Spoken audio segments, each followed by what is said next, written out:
Утро. 7 часов. Для большинства жителей города это то самое время, когда они просыпаются. Какие же мысли посещают их в тот миг, когда они только открывают глаза? Моя первая мысль – я не хочу вылезать из кровати. Купила ли я яйца для блинчиков на завтрак? Надеюсь, сегодня я успею выехать на работу до пробок. Как ни странно, этот город просыпается с теми же мыслями, что и любой другой, несмотря на его большую значимость в политической жизни мира. Добро пожаловать в Брюссель. Это «Жизнь других».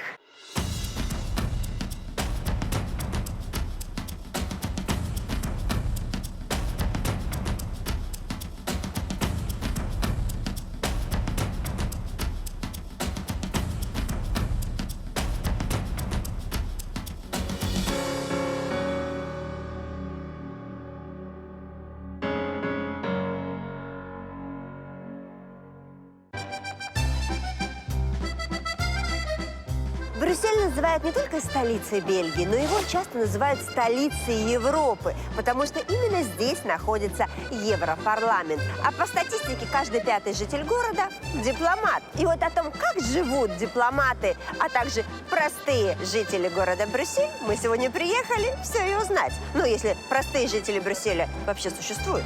Сегодня мы и разберемся, есть или нет. Если бы я родилась в Брюсселе, вполне возможно, что я была бы внучкой дипломата, как Жюли Лайенс. В моей семье никто ни с кем не ссорился бы, а все проблемы решались путем переговоров. Или я бы зарабатывала на узких лестницах старинных брюссельских домов, как Эймон Юрин.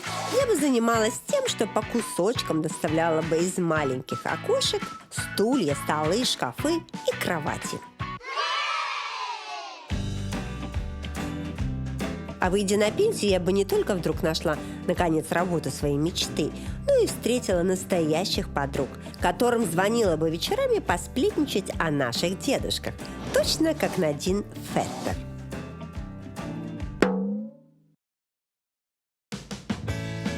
Но в какой бы семье я ни родилась, в каком бы районе ни находилась больница, местные врачи сделали бы моей маме очень необычное предложение.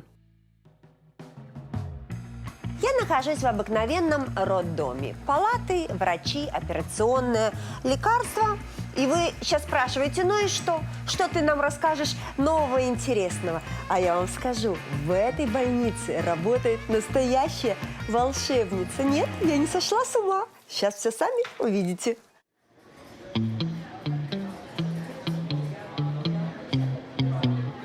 Фабьен, я вот слышала, что в Бельгии женщины не боятся рожать, потому что у вас какая-то очень хорошая анестезия. Это правда? Конечно же, самый популярный вид анестезии – это эпидуральная. Если по показаниям ее нельзя делать, есть внутривенная. А вот третий вид анестезии, который с каждым годом становится все более и более популярным – это гипноз. Подожди, то есть это официально признано медицински использовать гипноз при родах? Как это? И что, и женщина лежит в гипнозе и рожает? Это так же, как водить машину. Бывает же, что вы несколько часов ехали с работы домой и абсолютно этого не помните. Не помните, как подошли к машине, открыли дверь, как останавливались на светофорах, какая музыка играла, когда подъехали к дому. Вы были на режиме автопилота, и ваш мозг увел вас в более комфортное место. Мы готовим роженицу делать то же самое. Когда у нее начинаются схватки, когда ей больно, она перестает это замечать, ее сознание совсем в другом месте, где ей хорошо и легко. О, вот поэтому я машину и не вожу. Ну, я тебе хочу сказать, что вот мне очень жалко, что я не знала тебя раньше, понимаешь? Я 2 раза рожала сама, и мне бы очень не помешал бы гипноз тогда. Поэтому мне вот интересно, ну покажи, вот что ты делаешь с женщинами, чтобы вот расслабить их, потому что, ну, невозможно расслабиться в этом состоянии, когда у тебя начинаются схватки. Ну, я на собственном опыте тебе это могу сказать. И еще официально я не беременна, еще раз, я просто показываю вам, как это будет происходить. То есть я пришла, так что к вам, говорю, доктор, что, садиться мне? Да, присаживайтесь. Вначале скажите мне, где то место, в котором вы всегда чувствуете себя счастливой? Моя спальня, где я могу поспать, где я давно не была, потому что постоянно мотаюсь. Отлично. Теперь глубоко вдохните. Выдыхайте. Закрывайте глаза. Ваши глаза закрыты, и вы видите вашу комнату. Подумайте, какой там цвет стен, где находится окно. Вы ложитесь на кровать. Какая она мягкая. Да капец, я не беременна, мне сейчас кажется, я забеременею от такого голоса. Вы ложитесь. Сейчас вы отдохнете. У вас появится много энергии. А пока вы ничего не будете делать. Не будете ни о чем думать. Будете просто лежать. Это так приятно. Вам так удобно, тепло. Так как вы говорите, войдет в гипноз любой человек, даже не беременный. Даже вон мой оператор еле камеру держит сейчас. Если вас удивил гипноз при родах, вас еще больше удивит то, что он входит в медицинскую страховку брюссельцев. Роды в Бельгии стоят 300 евро, но они полностью возмещаются обязательной страховкой. К этой цене стоит добавить также стоимость палаты, это около 180 евро в день, и также покрывается страховкой. Если женщины хотят быть в одноместной палате, это дороже. Но опять же, бельгийки, планируя забеременеть, часто переходят на более дорогие страховые пакеты. Поэтому им возмещается абсолютно все. После гипноза мне, честно говоря, не захотелось ни рожать, ни водить машину, а просто поспать. Часов так 15. Но нельзя, потому что на часах 8:30, а значит, пора в школу. Все-таки Брюссель – город дипломатов, а значит, опаздывать не рекомендуется. Дети начинают ходить в школу в 2,5 года. Это подготовительная школа. В 6 начинается начальная школа до 12 лет. Затем с 12 до 18 – средняя школа. Какая школа была у вас? Ну, я думаю, на самом деле, мало чем отличалась и от моей. Современное здание, просторные классы у меня были, деревянные парты, доска, столовая, спортзал. Ну, то есть нормальная школа. А в Бельгии дети ходят в школу в замке. И вот какие же классы здесь, это очень интересно посмотреть. Идемте же все и узнаем.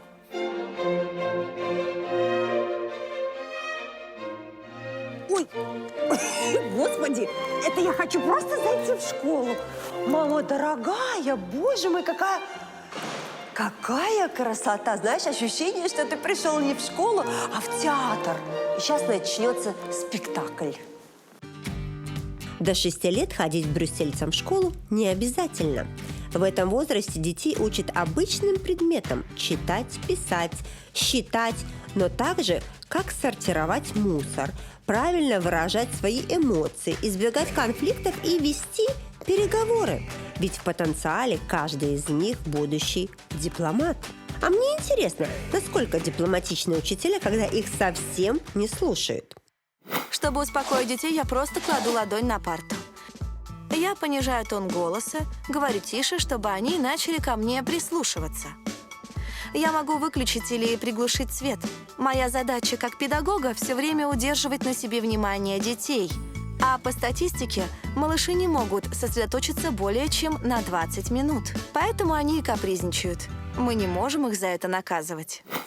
Если мы провинимся или нарушим правила, нас могут заставить 100 раз написать «я больше не буду», например, списывать. Также могут сообщить родителям и попросить их поговорить с нами дома.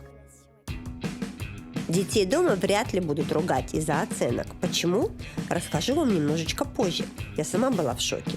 А вообще здесь 100-бальная система. То есть 50 баллов – это очень плохо. Для того, чтобы сдать тест или контрольную, нужно хотя бы 60 баллов. Ну вот, а внутри все школы одинаковые. Замок, не замок, парты, доска и математика. Я вижу математика. Многие бельгийцы выбирают для детей частные школы, которые называются европейскими, так как выпускники таких заведений получают право поступать в любой университет любой страны, члена Евросоюза. Но цена за обучение в них может достигать 25 тысяч евро в год. А в основном государственные школы в Брюсселе бесплатные. Максимум, за что платят родители – учебники и обеды. А на обед в школе сегодня мечта любого школьника, ребята, булочка и сосиска. Хот-дог, не побоюсь этого слова. Боже мой, если бы мне в школе давали такой обед, моя мама сошла бы с ума, а я была бы счастлива. В общем, мой оператор счастлив. Сережка, все для тебя. Школьный обед. О. А я пойду выпью кофе. Мы все же стараемся избегать сахара. Например, у нас нет десертов, вместо них фрукты, йогурты или сыр. Также мы даем вегетарианские или безглютеновые опции. Я всегда остаюсь обедать в школе. А если мне не нравится еда, буду есть бутерброды, которые мне сделал папа. В семье Жюли именно папа готовит для дочери запасной обед, помогает с домашним заданием, отвозит и забирает с уроков. Дело в том, что жена Грегори и мама Жюли – акушер, поэтому ее график непредсказуем. И поверьте, такая ситуация в семье для Бельгии абсолютно обычная. Мы призываем отцов участвовать в жизни детей с того момента, когда тест показывает 2 полоски. Уже давным-давно прошли те времена, когда женщина рожала, а муж спокойно курил сигареты с друзьями. Будущие папы помогают беременным женам, приходят на роды, ночуют вместе с мамами в палатах. Если мужчина не участвует в жизни ребенка, в Бельгии это вызывает, мягко говоря, недоумение. Моя жена уходит на работу в 6 утра, поэтому я готовлю нашу дочь к школе. Я встаю чуть раньше нее, занимаюсь делами по хозяйству, готовлю завтрак, затем иду будить Жюли. Помогаю ей одеться и собрать рюкзак в школу. Я не только делаю с ней уроки, мы стараемся все выходные проводить вместе.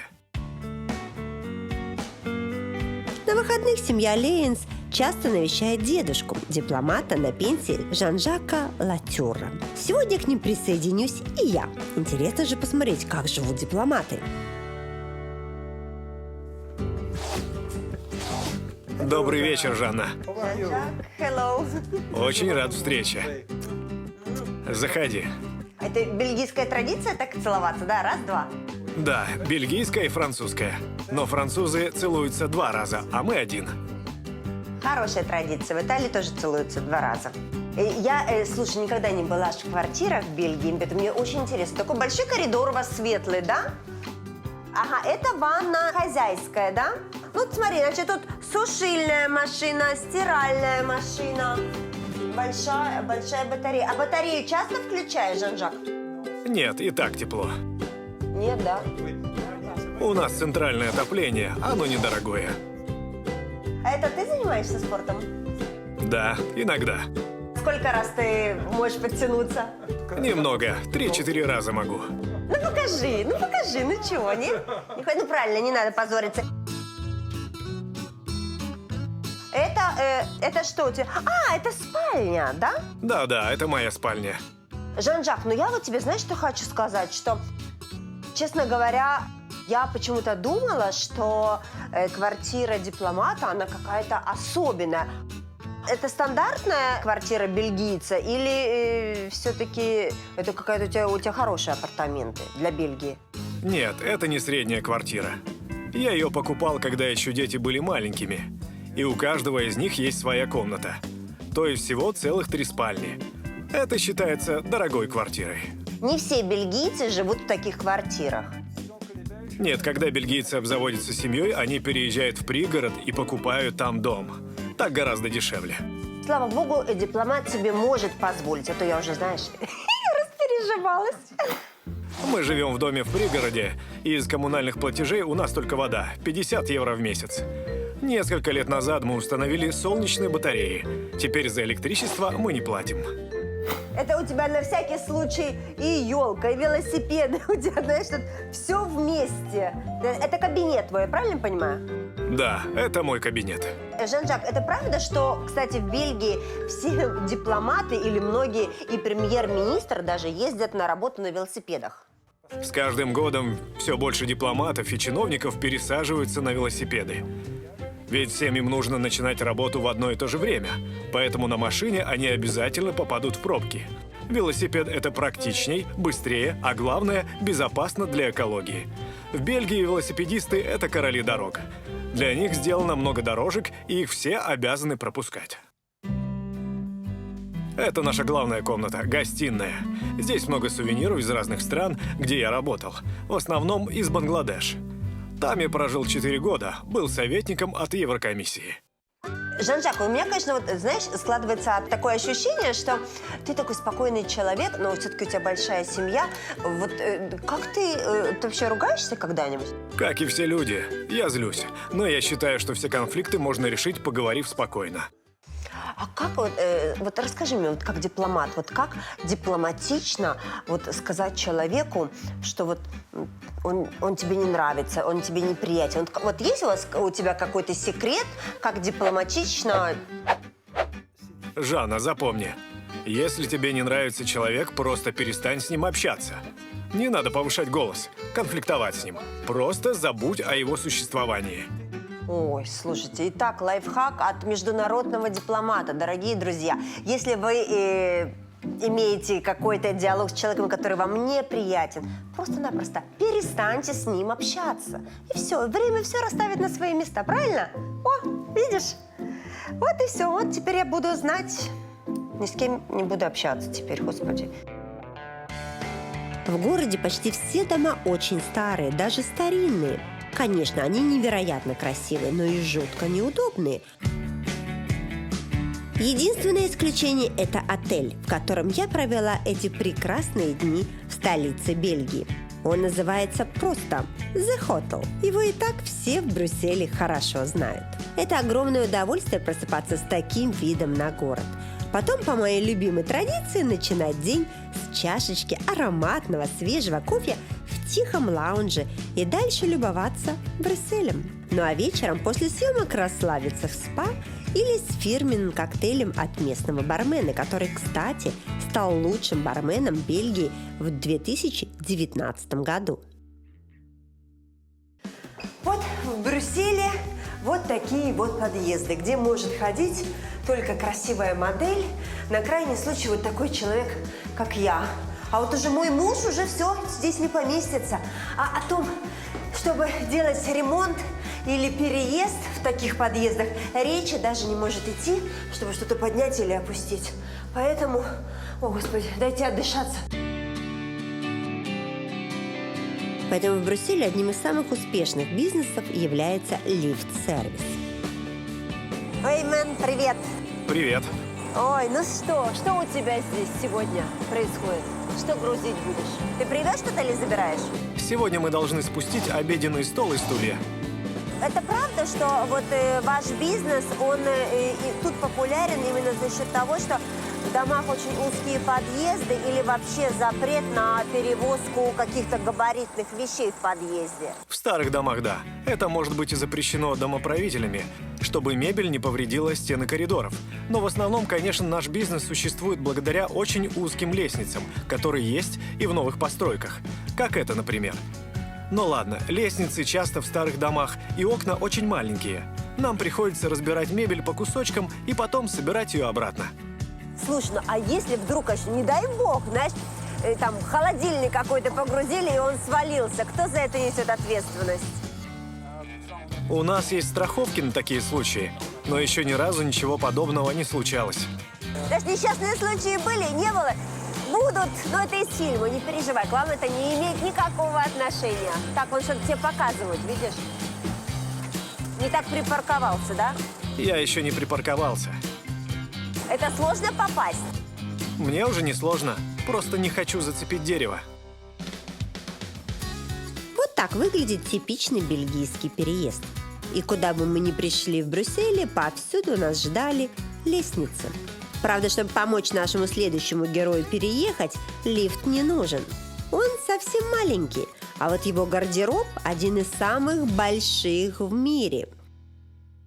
Я очень люблю покупать новые вещи. И, честно говоря, у меня в гардеробе, ну, правда, очень внушительное количество вещей. Может быть, 400, 500.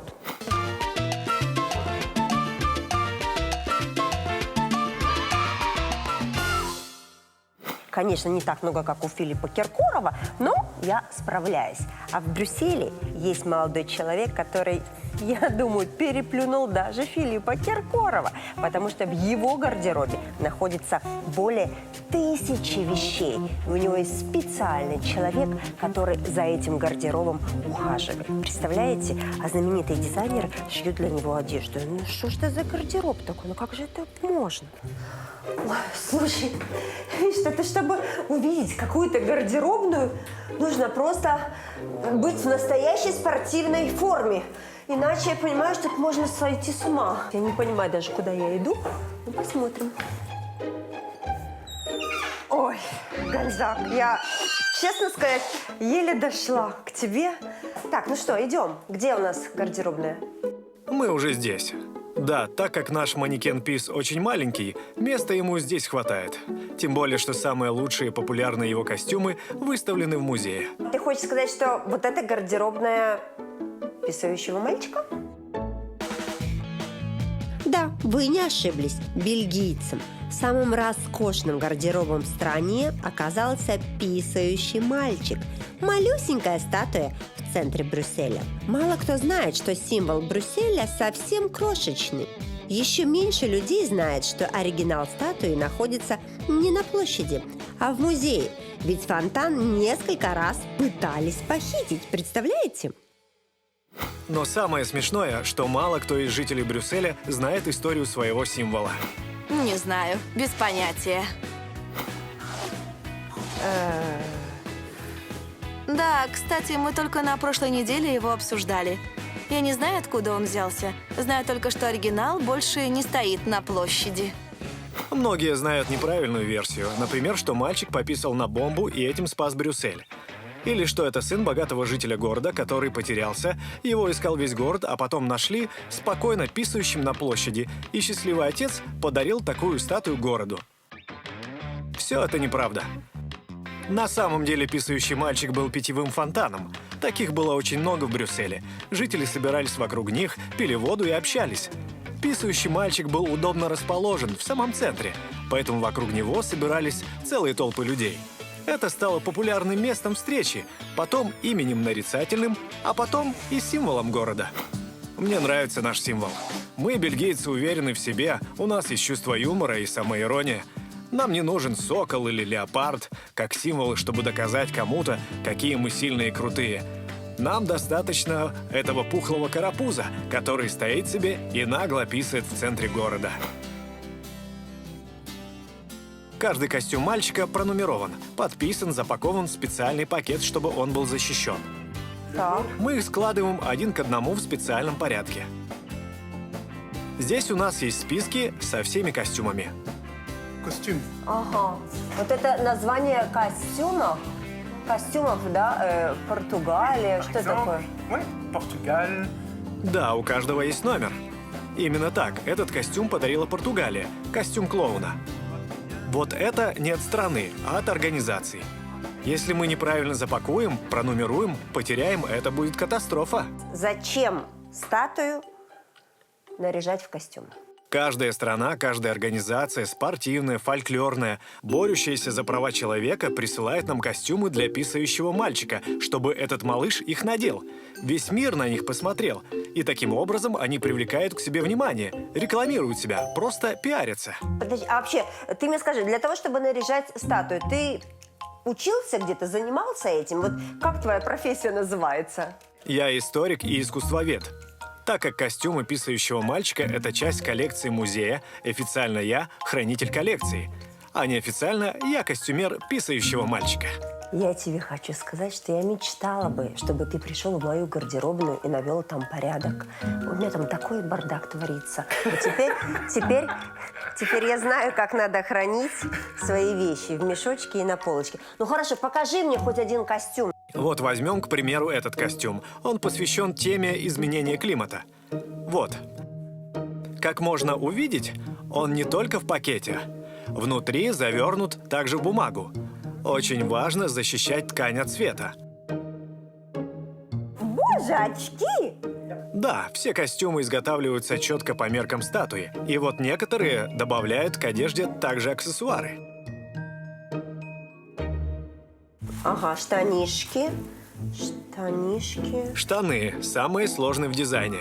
Ведь мальчишка стоит подбоченившись, его руки сзади, и он писает, то есть вы понимаете. Как Чип и Дейл, все на застежках. То есть тут вот так вот его... Я тебе хочу сказать, что когда я была маленькая, я шила костюмы для кукол. Поверь, я через все эти этапы прошла. Но у меня вопрос не этот, как он будет писать в этих штанах. Все продумано. Вот здесь специальная дырочка. Вот эта дырочка. Гениально. Это все по точнейшим меркам, все четенько. Молодцы, продумали это. В гардеробе писающего мальчика 1037 костюмов. По статистике, после него на втором месте по количеству нарядов с большим отставанием Леди Гага. Лучшие и самые яркие костюмы выставлены в музее. Они регулярно меняются и обновляются. Постоянными выставки остаются самые популярные, например, от Готье или костюм самурая. Первый раз статую одели в 1615 году, а теперь каждый год мальчик получает минимум 25 костюмов. Но не каждый подарок даже распаковывают. Вот я захочу сшить для него костюм, позвоню тебе и скажу: слушай, у меня тут такая фантазия, возьми костюм. Нет, так нельзя. То есть я не гожусь, а кто? Мы можем принять костюмы только от правительства какой-то страны, ее посольства, от организации или ассоциации, например, спортивной или благотворительной, которые существуют минимум 10 лет. И каждый наряд должен нести в себе какую-то идею или принцип. Я хочу, знаешь, что тебе сказать? Что я езжу по миру, встречаюсь со многими людьми, я тебе вот с уверенностью могу сказать, что у тебя одна из самых невероятных, загадочных профессий в мире. Вообще, это немыслимо, понимаешь? То есть, как бы, одевать писающего мальчика. Это же гениально, ребята, понимаешь? Я тут мучаюсь, работаю, а вот у человека вот эта работа, понимаешь?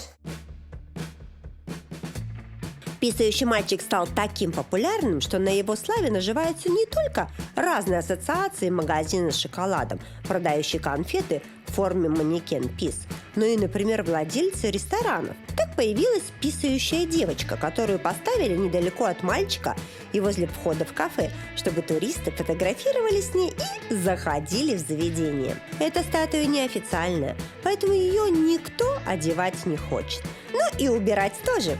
А вот писающая собака уже подарок городу от известного скульптора. Ее город поддерживает, только вот одеть собаку не во что. Хотя, честно говоря, могли бы сделать для нее бриллиантовый ошейник. Бельгия – это европейская столица драгоценных камней. В Брюгге был изобретен первый в мире станок для огранки алмазов, которым пользуются до сих пор. А в Антверпене устанавливается стоимость всех бриллиантов Европы и находятся все самые большие бриллиантовые биржи.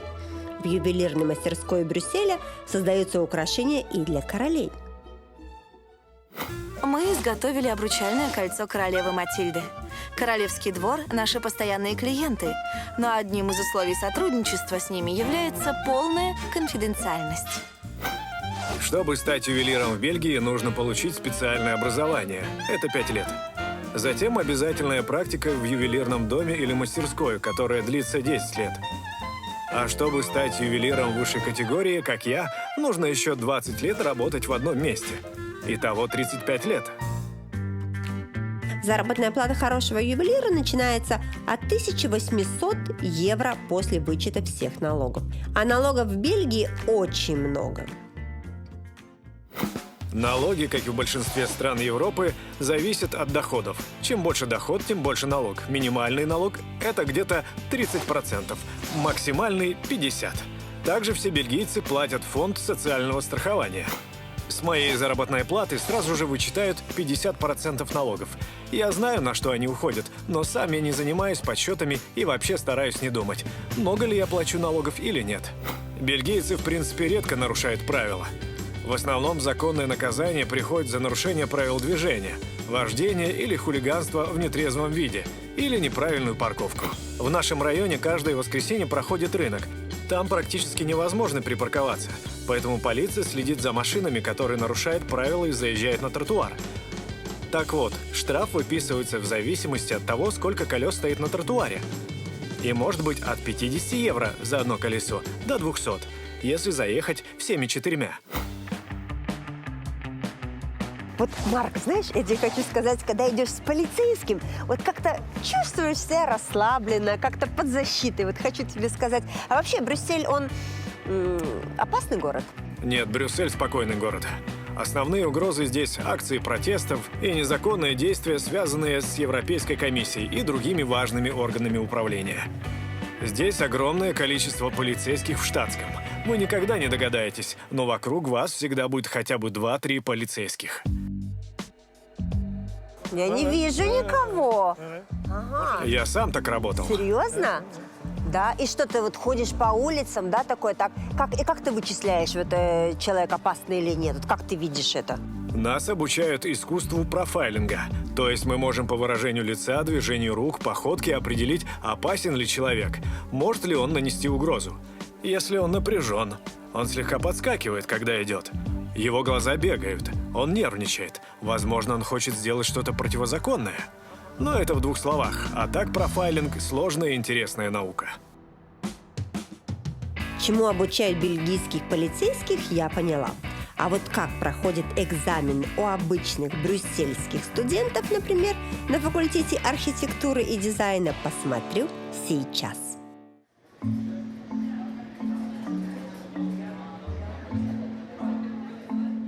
Ну, привет. Ну что, экзамены у вас? Да, у нас экзамен. Вернее, это защита нашего проекта. Все мы разрабатывали один проект. Это бюджетный жилой комплекс, то есть городское социальное жилье. А как вас оценивают? Тоже оценки вам ставят за экзамен каждому отдельно или за ваш проект? Да, мы работаем вместе, каждый отвечает за свою зону, но оценка будет за проект. Поэтому у всех 4 одинаковая. Ну ведь кто-то может сделать много, а кто-то может прогуливать и делать мало. Получается, все получат одинаковую оценку?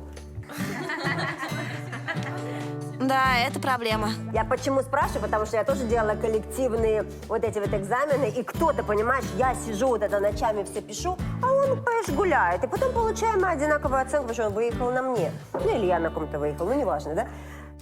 С оценками у бельгийцев отношения особенные. Почему? Как и обещала, расскажу вам прямо сейчас. Чтобы поступить в университет, я просто принесла диплом об окончании школы и заполнила документы. Через час я была уже студенткой. Для того, чтобы вступить в наше учебное заведение, как и в большинство вузов Бельгии, не нужно сдавать вступительные экзамены. Также нас не особо интересуют ваши отметки в школе. Вы платите вступительный взнос 850 евро, оформляете документы и все, вы студент. Государственное обучение здесь бесплатное. Студенты должны тратить свои деньги только на материалы, еду и жилье. Обычно студенты снимают квартиры. Это получается 800 тысяч евро в месяц за все. Самое интересное начинается в первый день учебы, когда тебе дают график занятий и экзаменов на следующие 5 лет. Вот теперь пора думать об оценках. Это правда, что для того, чтобы поступить в университет, не нужно сдавать никакие экзамены, не нужно даже заканчивать школу хорошо. Просто подаешь свои документы, и ты уже студент. Да, именно так. Но большинство студентов отсеивается во время самой первой сессии. А сколько вас поступило на первый курс? Вы знаете количество? 600. 600. А заканчивает сколько? Вот вас 4 человека? 150. То есть 600 поступило, и 150 дошло до последнего курса. Наша политика удивляет многих, но она работает. Я считаю, что вы не можете в 16, даже 18 лет быть уверены, что хотите и у вас получится стать архитектором. Почему бы не попробовать? Ни в одной школе вас все равно толком не подготовят к поступлению в архитектурный, актерский, на журналистику. За первые полгода настоящей учебы вы сможете понять, ваше это или нет. Ребят, смотрите, я вот, знаете, что очень хотела вас спросить такую вещь. Вот вы же будущие архитекторы, правильно? Поэтому как бы образ Брюсселя тоже будет зависеть во многом от вас. Вот почему здесь у вас такие, ну, будем мягко говорить, странные памятники? Там писающий мальчик, писающая девочка, писающая собачка. Я понимаю все, что угодно. И какие-то арт-объекты, и какие-то... Интересно, почему вот у вас именно вот такие они? Вот вас это не смущает? Или вам кажется, что это нормально? Потому что у нас хорошее чувство юмора. Мы не относимся к себе так серьезно, как, например, те же французы. Мы бельгийцы, мы простые и ироничные. Поразительно, но несмотря на то, что абсолютно никто не заставляет бельгийцев учиться и зубрить все предметы сутками напролет, практически все в Брюсселе свободно разговаривают на нескольких языках. Дети с самых первых классов учат 2 языка. Потом добавляется 3, а в старших классах 4. Особенность нашей школы в том, что языку детей обучает носитель языка. Поэтому они не только знают грамматику, но знакомятся с культурой страны. Я свободно говорю на 3 языках – французском, английском и итальянском. И сейчас начала учить иврит. 4 языка. Мой родной французский, английский, на нем я учился в школе, на испанском в университете, ну и голландский, 2-й государственный язык в Бельгии. 5 языков. Я разговариваю на французском, английском, немецком, испанском и немного даже на русском. Все бельгийские дипломаты обязаны знать минимум 3 языка.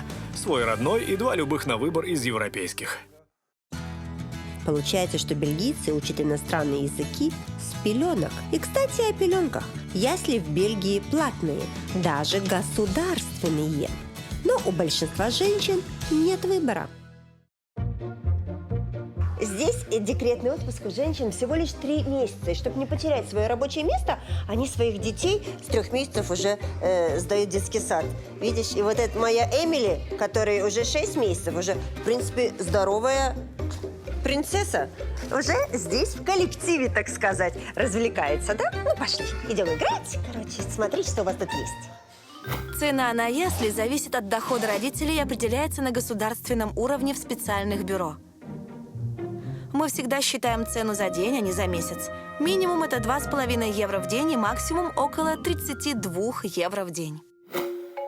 По правилам, в яслях должна быть 1 нянечка на 7 детей. Но обычно бельгийцы стараются, чтобы за малышами смотрело больше воспитателей. Так как детей отдают в ясли довольно рано, мы стараемся сделать все, чтобы ребенок проживал день так же, как это было бы дома.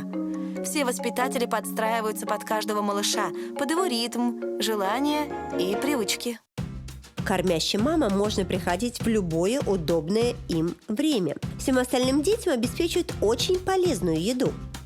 Если привезли обед, шпинат с картошкой и с оливковым маслом для Натали, которой сколько? 7 месяцев. Будем сейчас есть. Вкусно. Знаешь, как мне говорят, самолет полетел, открывай гараж. Конечно, всегда можно оставить внуков бабушке. Но только вот у бабушек в Бельгии день расписан по минутам. Их занятости позавидовал бы даже председатель Европарламента. Мне 61 год. Обычно на пенсию в Бельгии выходит в 65, но я решила уйти раньше. Я всю жизнь хотела работать с детьми, поэтому была секретарем в школе. Но, к сожалению, я больше работала с бумагами, чем с малышами. Поэтому сейчас на пенсии я нашла работу своей мечты. Я, как и большинство пенсионеров Брюсселя, волонтер. Каждый день совершенно бесплатно я помогаю в яслях или детской поликлинике. Приводят ребенка к доктору. Он, конечно же, по традиции плачет. Мы меряем его рост, взвешиваем, все записываем, готовим его к приему педиатра. Ну так вам весело тут работать. Целый день крики, у вас тут писки, да? Вот это вам красота. Не всегда так. Зато весело, будем так говорить. А что дома сидеть в тишине, правильно? 2 из нас знакомы уже полжизни, поэтому в этот центр мы пришли вместе. И здесь познакомились с Клэр. Теперь мы всегда втроем. После поликлиники вместе идем в кафе, перекусить, поиграть в бинго или просто погулять. Вот кто бы подумал, что так вот на пенсии появятся новые подружки, правильно, видите? Поэтому, дорогие женщины-пенсионеры, если вам скучно, у вас есть прекрасный шанс завести новые знакомства на рецепции поликлиники, так сказать. Как в Брюсселе лучше жить? До пенсии или на пенсии? Когда ты молодой, ты постоянно куда-то спешишь, у тебя много амбиций, страхов, желаний. Сейчас мы можем расслабиться. Ты никуда не бежишь, но все успеваешь. Бельгийские пенсионеры активные, спокойно пользуются интернетом и соцсетями. Поэтому здесь никого не удивляет сервис, который в Бельгии становится все популярнее, такие как альтернатива похоронам. Здесь создали веб-сайт, на котором можно открыть страницу к близкому человеку, который ушел из жизни. А все его знакомые будут оставлять свои соболезнования и делиться воспоминаниями. Сейчас люди живут совсем в другом ритме, часто работают в разных странах. Не всегда есть возможность приехать на похороны, чтобы выразить свои соболезнования лично. Этот веб-сайт и это приложение дают возможность быстро отреагировать, показать, что вы помните, любите, как бы далеко бы вы ни были, мысленно вы рядом. Еще один веб-сайт создан при разработке психологов специально для детей, которые болезненно переживают смерть близкого человека. Начиная с 5-6 лет они могут там создать страницу, выкладывать совместные фото, картинки, которые напоминают им о потерянном друге или родственнике, писать стихи или письма. Пока что меня это удивляет, но мир действительно развивается, несется вперед со страшной скоростью, и бельгийцы, которые живут в самом центре Европы, чувствуют это, как никто другой.